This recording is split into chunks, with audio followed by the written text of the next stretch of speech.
Bienvenido a un lugar donde la oscuridad respira y los secretos olvidados despiertan.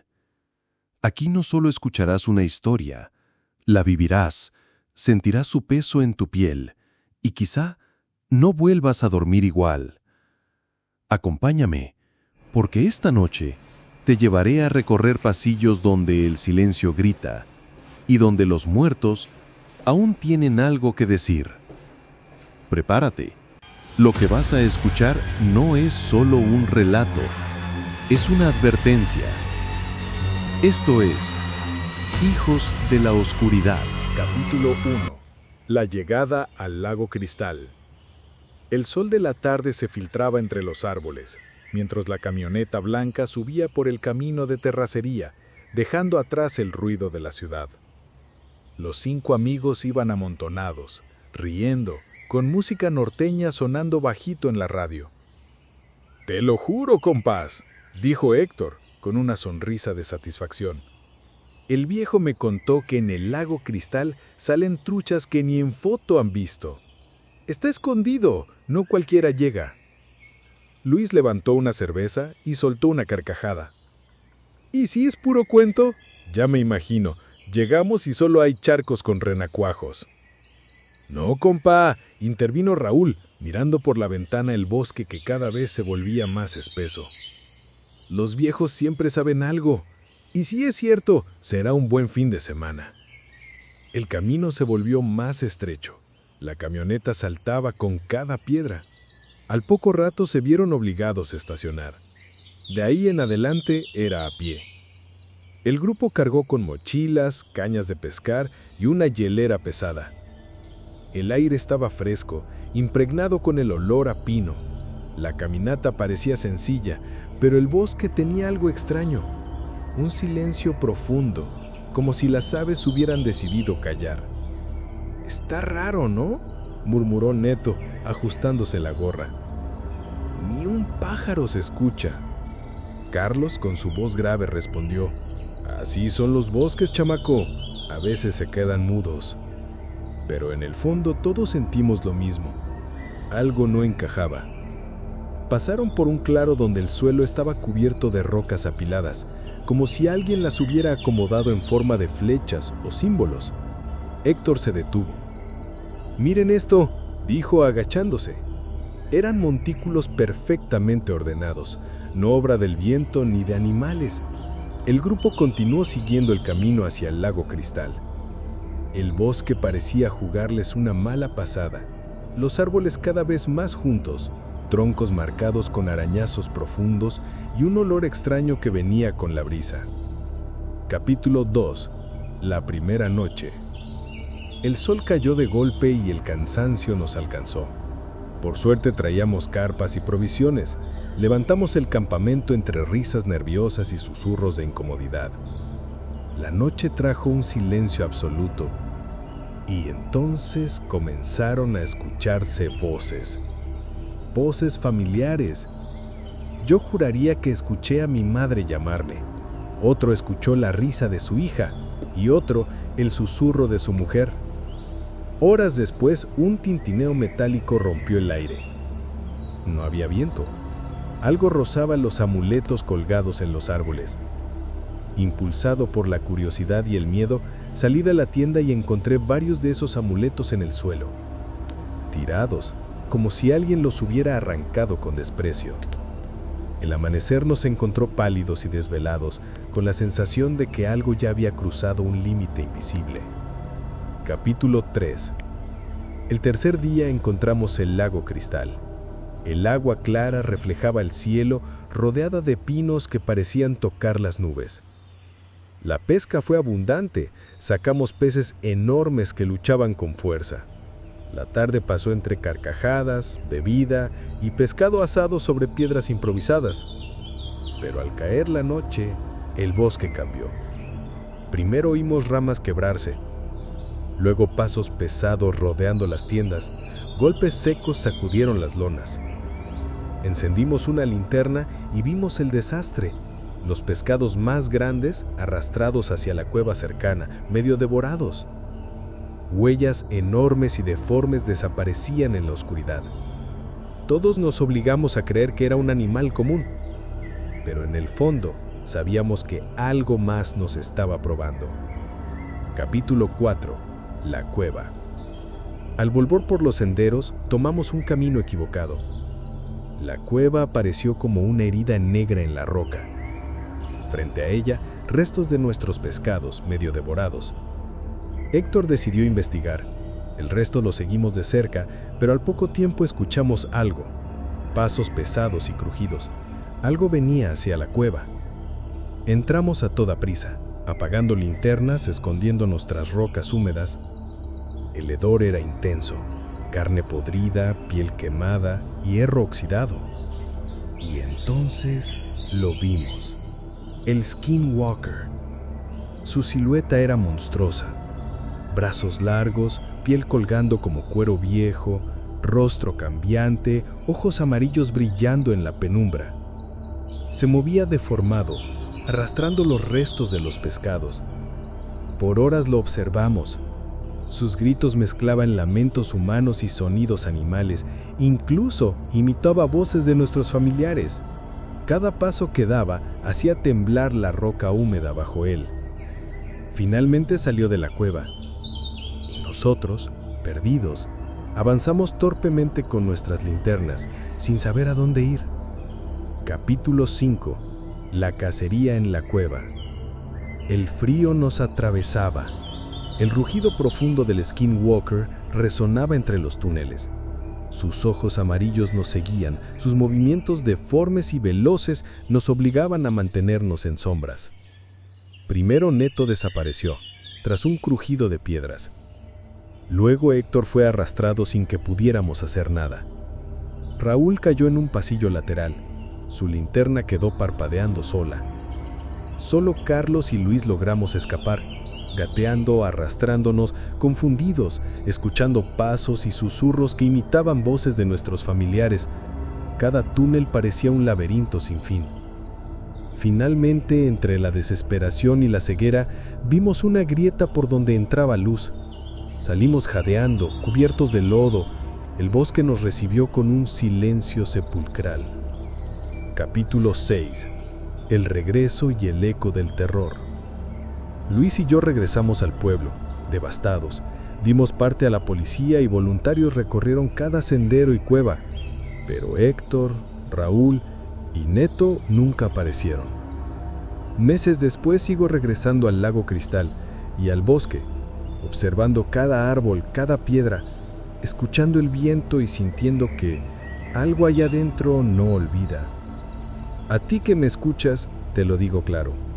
Si alguna vez encuentras una cueva en medio del bosque o un lugar donde algo parece acechar, no entres por ningún motivo, porque algunos secretos, algunas criaturas, no quieren ser descubiertas.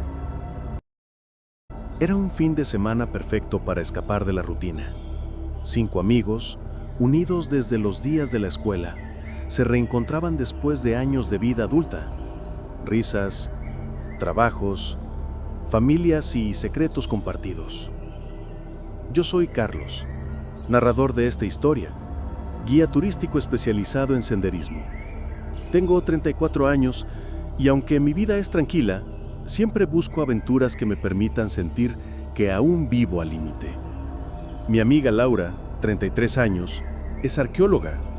Su pasión por descubrir secretos del pasado siempre la llevó a lugares remotos, y su curiosidad casi infantil no ha desaparecido con los años.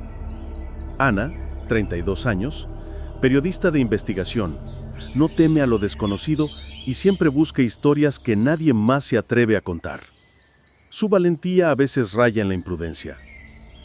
Entre los hombres está Miguel, 35 años, fotógrafo profesional de naturaleza, amante de la adrenalina y de capturar momentos que otros no ven. Y finalmente, Pedro, 34 años, ingeniero y el más sensato del grupo. Siempre el equilibrio entre la locura de los demás y la lógica del mundo real. Ese día, decidimos alejarnos del bullicio de la ciudad y pasar unos días en el bosque. compartir historias de nuestra vida y disfrutar de la tranquilidad que solo un lugar tan apartado puede ofrecer. Partimos temprano en la mañana, cargando mochilas con provisiones, equipo de camping, linternas y cámaras. El trayecto en automóvil hasta el bosque de Xilitla fue silencioso, cada uno sumido en sus pensamientos, anticipando la aventura. Cuando llegamos, la atmósfera era diferente. La luz del sol se filtraba a través de los árboles altos, creando sombras que se movían suavemente con el viento. El aire olía a tierra húmeda, hojas en descomposición y madera antigua. Un silencio profundo nos rodeaba, interrumpido solo por el canto lejano de los pájaros y el murmullo de un arroyo cercano. Montamos nuestro campamento en un claro apartado. Pedro revisaba la seguridad del lugar, Miguel capturaba con su cámara los detalles del bosque. Laura y Ana preparaban la comida, charlando animadamente sobre sus trabajos y recuerdos de la juventud. Yo observaba el bosque con atención, sintiendo esa sensación extraña de ser observado, aunque no había nadie alrededor. Conforme la tarde caía, empezamos a notar algo peculiar. Entre los árboles al borde del claro se veían estructuras extrañas. Eran escaleras de madera aparentemente suspendidas en el aire, que subían hacia ninguna parte. La leyenda local contaba que quienes subían a esas escaleras desaparecían para siempre. Guardabosques, senderistas, niños y leñadores habían sido vistos por última vez cerca de ellas y nunca más se les volvió a encontrar. Mientras la luz se desvanecía y la niebla empezaba a cubrir el bosque, el grupo se reunió alrededor de la fogata. Las risas y conversaciones intentaban disipar la tensión que crecía lentamente, pero una sensación extraña rondaba alrededor de nosotros, como si algo nos observara desde las sombras, algo que no sabíamos qué ocurriría. La noche avanzaba lentamente y el bosque parecía absorber cada sonido. La fogata lanzaba sombras danzantes sobre los árboles, pero más allá del círculo de luz, la oscuridad se sentía viva. Decidimos explorar un poco el área cercana antes de dormir. Las escaleras parecían aún más inquietantes bajo la luz de la luna. No tenían barandillas ni estructura que las sostuviera realmente. Simplemente ascendían hacia la nada, como un puente hacia otro mundo. Laura fue la primera en acercarse, intrigada. Tocó un escalón con la punta del pie y un crujido profundo resonó, demasiado sólido para ser solo madera vieja. Miguel levantó su cámara y comenzó a tomar fotos. Al revisar la pantalla, vimos algo extraño. Figuras apenas visibles entre los árboles, sombras humanas diminutas que no estaban ahí cuando tomamos las fotos. Ana, siempre valiente, insistió en seguir explorando, pero una sensación de inquietud crecía. Pedro frunció el ceño y dijo: «Hay algo extraño en este lugar. Siento que no deberíamos acercarnos demasiado». De pronto, un susurro apenas audible recorrió el aire. ¿Por qué vinieron aquí? Todos nos quedamos paralizados. No se podía identificar la dirección de la voz. Una brisa fría recorrió nuestras espaldas, estremeciéndonos a todos. Miré a los demás y vi que compartíamos la misma sensación de miedo silencioso. Decidimos regresar al campamento, pero el bosque parecía distinto, como si los árboles se hubieran movido y los senderos cambiado. La niebla empezaba a rodearnos, reduciendo la visibilidad a apenas unos metros. Cada crujido de las ramas, cada sombra en la periferia nos hacía tensar los músculos. Finalmente llegamos al claro, exhaustos y en silencio. La fogata brillaba débilmente, pero la sensación de ser observados no había desaparecido. La mañana siguiente despertamos con una sensación extraña, mezcla de curiosidad y temor. Decidimos explorar más el bosque, caminar por senderos menos transitados y documentar todo. La caminata comenzó tranquila, entre risas y charlas, pero pronto el bosque cambió. La luz se filtraba de manera irregular, los árboles eran más densos y la niebla volvía a descender.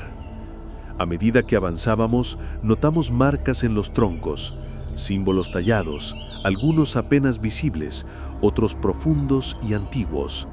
Rocas cuidadosamente colocadas en el piso formaban patrones que no entendíamos. Caminamos durante horas hasta llegar a un peñasco solitario. La visión nos heló la sangre. Una pila de animales muertos, con pieles extendidas por el suelo y cornamentas de alces. La escena tenía un orden extraño, casi ritual. Mientras nos alejábamos, notamos varias estructuras de escaleras más dispersas por el bosque. 2, quizás 3 de madera vieja, torcidas, subiendo hacia ninguna parte. La caminata duró cerca de 8 horas y al regresar al campamento, todos estábamos agotados. Cada sombra parecía seguirnos, cada crujido resonaba más fuerte y la sensación de peligro crecía con cada paso que dábamos. Esa noche, el campamento estaba más silencioso que nunca.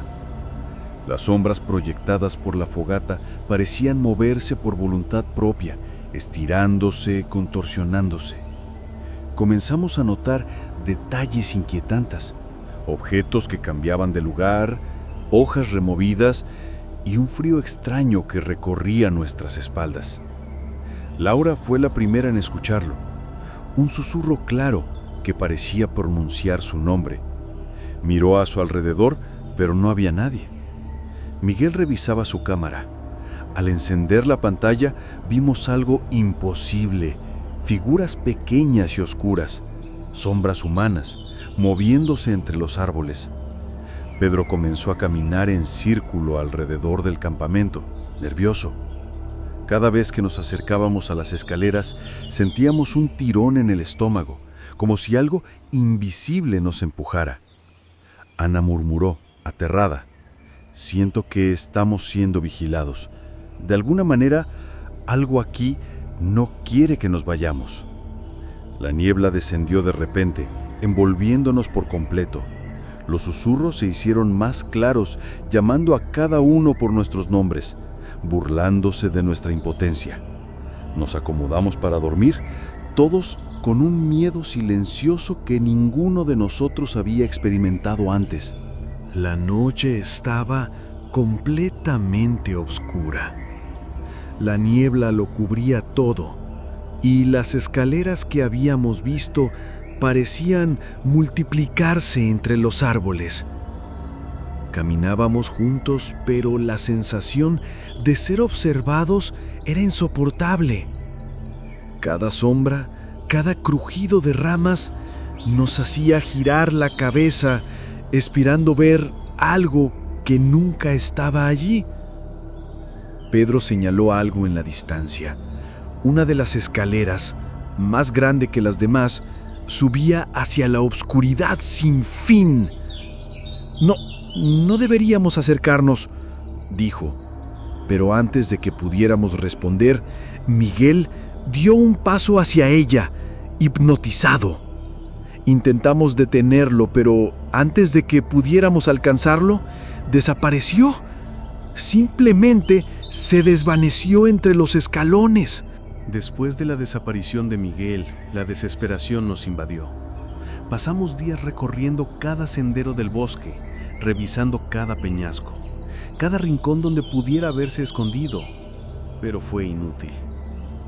Dimos parte a las autoridades y voluntarios se unieron a la búsqueda, hombres y mujeres valientes que no temían al bosque, pero incluso ellos regresaban con el rostro pálido y los ojos llenos de preguntas sin respuesta. Con el paso de los días, la esperanza de encontrarlo disminuyó, pero yo, personalmente, a veces regreso al lugar, caminando por los senderos que recorrimos aquel fatídico día. Cada vez que lo hago, siento la presencia del bosque, vigilante, silenciosa, recordándome que algunos secretos jamás deberían ser descubiertos. Lo que quedó claro para todos nosotros, y lo que quiero que quede claro para ustedes que escuchan esta historia, es lo siguiente. Si alguna vez ven una escalera en medio del bosque que no lleve a ningún lugar, por ningún motivo suban a ella. Ese bosque nos enseñó de la manera más dolorosa que hay lugares donde la curiosidad puede ser mortal, y que algunos misterios son demasiado grandes para que los humanos los comprendan. Recuerden siempre, el bosque observa y sus secretos esperan. Mi nombre es Diego y soy guía de expediciones de montaña en Maine. Pasar tiempo en los bosques me ha enseñado a leer el viento, los árboles y los caminos ocultos. Mi mejor amigo, Mateo, trabaja como fotoperiodista. Siempre busca historias que la mayoría evita. Él es más impulsivo que yo y a veces demasiado confiado, pero sé que en situaciones extremas puedo contar con él. Esa mañana nos levantamos temprano con un objetivo claro: explorar Blackwood Forest, un bosque tan denso y antiguo que incluso los locales evitan acercarse al caer la noche. Mateo estaba emocionado. Yo estaba intrigado, aunque una parte de mí sentía esa ansiedad que se siente cuando algo parece fuera de lugar. Llegamos al borde del bosque alrededor del mediodía. La luz del sol apenas penetraba entre los troncos gigantes. El aire estaba cargado de humedad y un silencio pesado lo envolvía todo. Descargamos nuestras mochilas y equipos: comida, linternas, brújulas y una cámara vieja que Mateo insistió en traer. Escogimos un claro cercano a un arroyo seco para instalar nuestro campamento. Las raíces sobresalían del suelo y las hojas acumuladas crujían con cada paso, pero era un lugar relativamente plano, lo suficiente para la tienda y nuestro refugio improvisado. Montamos la tienda mientras Mateo exploraba un poco el perímetro con su linterna. Cada tanto volteaba y me lanzaba sonrisas nerviosas, pero noté cómo su expresión cambiaba cuando escuchaba un leve crujido más allá de los árboles. Yo trataba de calmarlo, pero sentí exactamente lo mismo. Esa sensación de ser observado que no podíamos identificar. Instalados finalmente, nos sentamos junto al pequeño fuego que encendimos para secar la madera húmeda y calentar algo de café. El bosque estaba tan silencioso que el chisporroteo de las llamas parecía un grito. Mientras bebía, miré alrededor y por un instante tuve la certeza de que estábamos completamente solos, y a la vez no lo estábamos. Fue entonces cuando noté algo que me heló la sangre. Entre los troncos, una figura pequeña nos observaba. Al principio pensé que era un ciervo o un animal perdido, pero sus ojos eran completamente negros. No había brillo, ni iris, nada. Solo oscuridad absoluta que me fijaba con una intensidad que traspasaba la piel. Tragué saliva y le señalé a Mateo, pero cuando él volteó, la figura había desaparecido. Un escalofrío recorrió mi espalda y supe que Blackwood Forest no nos dejaría ir fácilmente. Aquella noche, mientras el viento movía las ramas de forma inquietante, comprendí que algo nos estaba estudiando, esperando el momento perfecto para acercarse más, mucho más de lo que hubiéramos imaginado.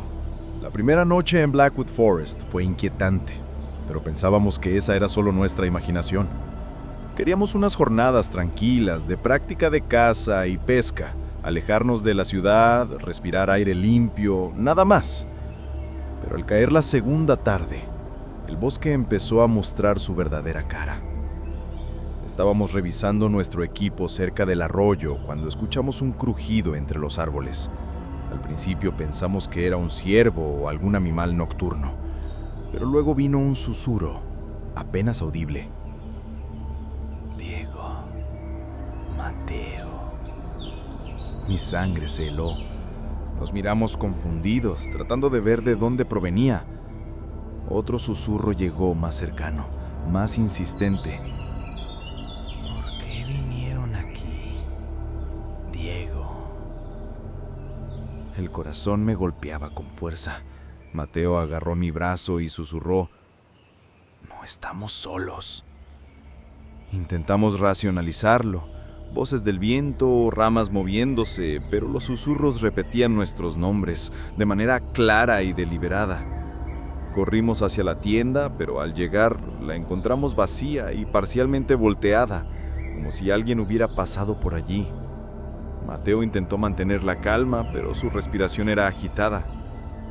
Entonces los vimos, figuras pequeñas, entre los árboles, apenas visibles entre la niebla. Niños, pero con ojos completamente negros, brillando en la oscuridad como pozos infinitos. No parecían tener intención de atacarnos aún. Nos observaban, nos llamaban, nos estudiaban. Decidimos movernos con cuidado hacia la cabaña abandonada que habíamos visto antes de instalar el campamento. Cada paso nos acercaba al refugio, pero los susurros nos seguían. Diego, Mateo, no pueden esconderse. Era imposible ignorarlos. El miedo comenzó a mezclarse con la paranoia.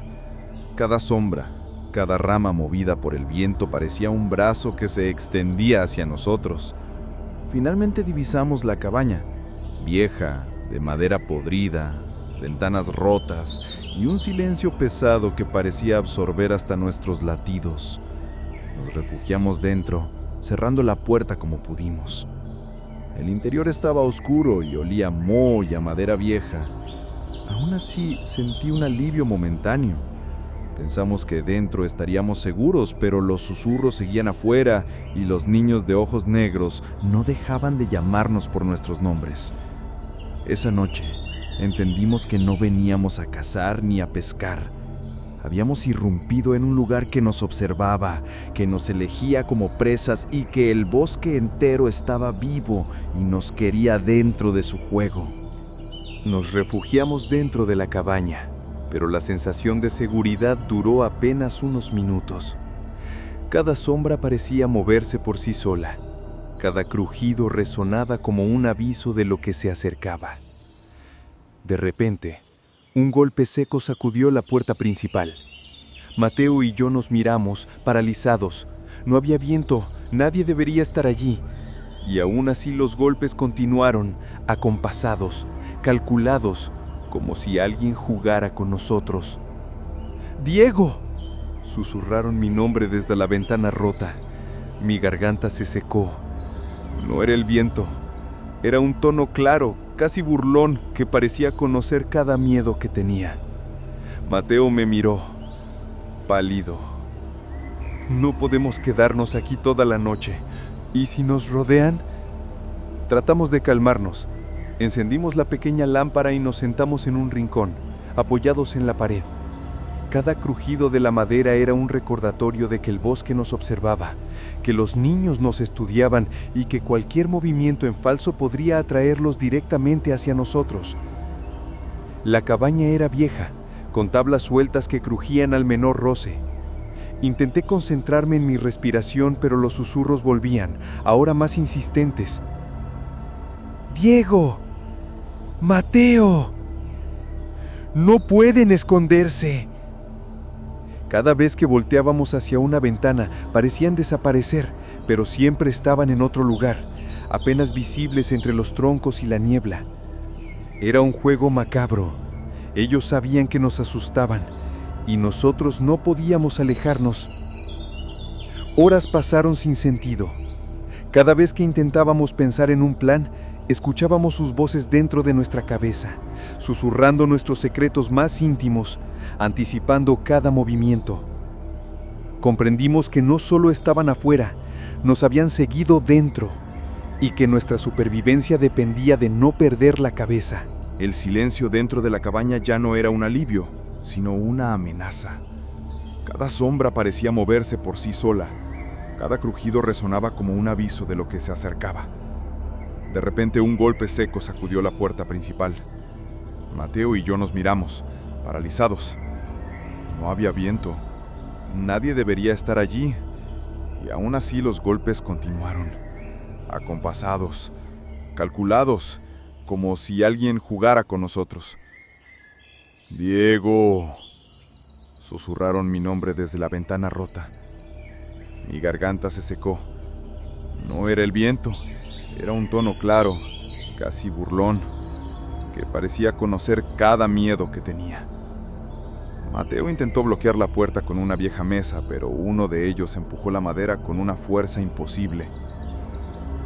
¿Por qué vinieron aquí, Diego?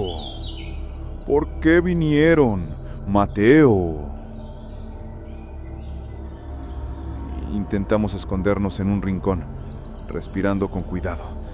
Cada crujido de la cabaña nos hacía temer lo peor. La sensación de que nos rodeaban era total.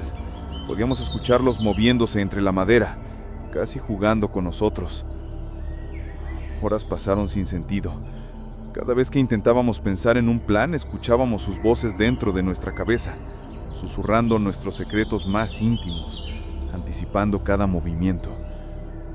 Comprendimos que no solo estaban afuera, nos habían seguido dentro, y que nuestra supervivencia dependía de no perder la cabeza. El amanecer parecía una promesa, pero dentro de la cabaña no había esperanza. Los susurros continuaban, aunque ahora más distorsionados, como si los niños de ojos negros jugaran con nuestra mente y con el tiempo mismo. Mateo y yo nos miramos. Sabíamos que si no salíamos de allí, el bosque nos atraparía para siempre. Reunimos nuestras mochilas con manos temblorosas y preparamos la salida. Cada paso hacia la puerta era un acto de desafío. Cada crujido de la madera nos parecía el rugido de algo enorme y antiguo. Abrimos la puerta y un frío cortante nos golpeó. La niebla había descendido hasta cubrirlo todo, y entre los árboles figuras pequeñas se movían con una precisión imposible. Sus ojos negros nos atravesaban y susurros horribles repetían: «No pueden irse, nunca. Nosotros vemos todo». Corrimos sin rumbo, tratando de encontrar el sendero que nos llevara fuera del bosque. Cada dirección que tomábamos nos devolvía al mismo lugar. Troncos retorcidos, raíces gigantes que parecían barreras, y siempre esos ojos que nos seguían. En un momento Mateo tropezó y cayó. Quise ayudarlo, pero antes de que pudiera, escuché un susurro directamente en mi oído. «Diego, deja a tu amigo». La voz parecía surgir de todos lados y de ninguno a la vez. Sentí un pánico paralizante, pero no podía rendirme. Arrastré a Mateo. Nos incorporamos y seguimos corriendo entre la niebla y las sombras hasta que finalmente divisamos un claro donde la luz del sol lograba penetrar. Llegamos al límite del bosque exhaustos, cubiertos de barro y hojas, respirando con dificultad. Miré atrás. Nada. Solo el bosque, silencioso y tranquilo, como si nada hubiera ocurrido. Mateo y yo nunca hablamos mucho de esa noche. Sabíamos que los niños de ojos negros nos habían seguido, observando, jugando con nuestro miedo. Lo único que quedó claro es que Blackwood Forest guarda secretos que ningún ser humano debería descubrir, y que algunos niños nunca deberían ser encontrados.